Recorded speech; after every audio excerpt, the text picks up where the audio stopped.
3300 ईसा पूर्व की बात है। एक ऐसी सभ्यता ने जन्म लिया जिसने अपने समय से हजारों साल आगे की सोच, योजनाएं और कला से दुनिया को चौंका दिया।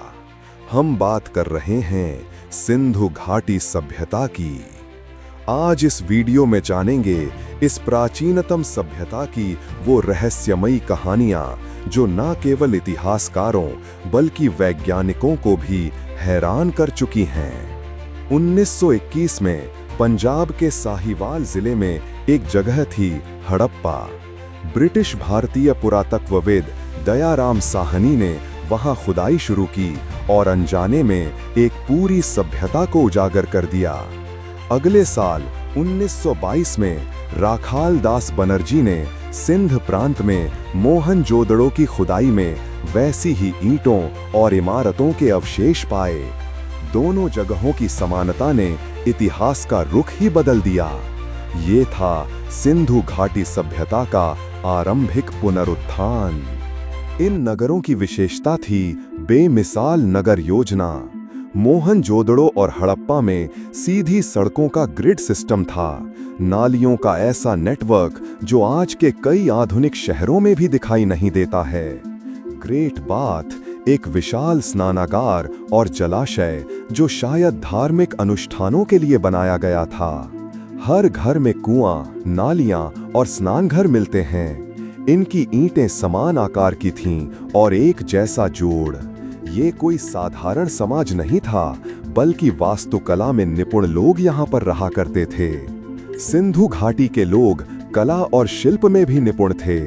इस सभ्यता की खोज के दौरान केवल 10.8 सेंटीमीटर नर्तकी की मूर्ति जो कांस्य से बनी एक अद्भुत प्रतिमा मिली है, जो आज भी एक अचरज का विषय है।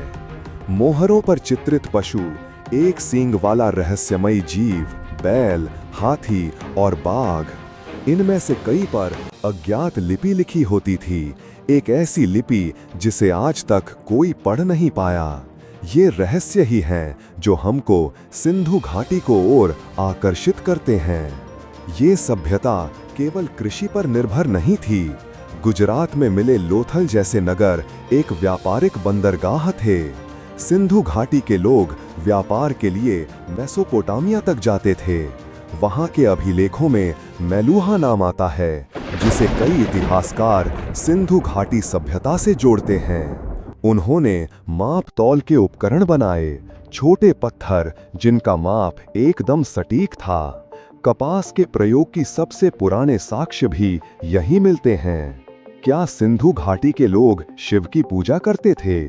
एक मोहर पर एक व्यक्ति ध्यान मुद्रा में 4 जानवरों से घिरा दिखता है, जिसे पशुपति महादेव की छवि माना जाता है। इनके धर्म में पीपल, बैल, जल और अग्नि के महत्व के संकेत मिलते हैं। शवों को दफनाने की परंपरा, औजारों में धातुओं का प्रयोग और घरों में अनाज भंडारण, सब कुछ हमें उस काल के सामाजिक ढांचे की झलक देता है। सिंधु घाटी की सबसे रहस्यमयी बात है इसकी लिपि। 400 से ज्यादा चिन्ह मिले हैं, लेकिन अब तक कोई उसे पढ़ नहीं पाया। न कोई रोजेटा स्टोन, न ही कोई द्विभाषिक लिपि। ये संकेत किसी स्क्रिप्ट से अधिक प्रतीक जैसे हैं, चित्रलिपि या ध्वनि संकेत। ये रहस्य आज भी हजारों भाषाविदों को चुनौती दे रहा है। 1300 ईसा पूर्व तक ये सभ्यता अचानक लुप्त होने लगी। कोई युद्ध नहीं, कोई जलती बस्तियां नहीं, तो फिर क्या कारण था? कुछ सिद्धांत कहते हैं सरस्वती नदी का विलुप्त होना, या घातक बाढ़ें, या शायद जलवायु परिवर्तन। कुछ इतिहासकार मानते हैं कि आर्यों के आगमन के बाद ये सभ्यता विलीन हो गई, तो कुछ इसे आंतरिक पतन कहते हैं। लेकिन सच क्या है, ये अब भी रहस्य बना हुआ है। आज सिंधु घाटी सभ्यता केवल एक इतिहास नहीं, बल्कि भविष्य के लिए भी प्रेरणा है। स्मार्ट सिटी का कॉन्सेप्ट, पर्यावरण संतुलन, जल प्रबंधन, ये सब उस सभ्यता में झलकते हैं। लेकिन तब तक हम पूछते रहेंगे, क्या वे सच में एक शांतिप्रिय समाज थे? उनकी लिपि कब पढ़ी जाएगी? क्या वे देवताओं को पूजते थे या प्रकृति को? और सबसे बड़ा सवाल, क्या हम उस स्तर की योजना और संतुलन को फिर कभी हासिल कर पाएंगे? ये थी सिंधु घाटी सभ्यता की रहस्यमयी कहानियां, जो इतिहास की धूल में दब गईं, लेकिन उनकी गूंज आज भी हमें प्रेरित करती है। अगर आपने वीडियो को पसंद किया हो तो लाइक करें, कमेंट में बताएं कि आपको कौन सा रहस्य सबसे रोचक लगा, और हिस्ट्री नोशन को जरूर सब्सक्राइब करें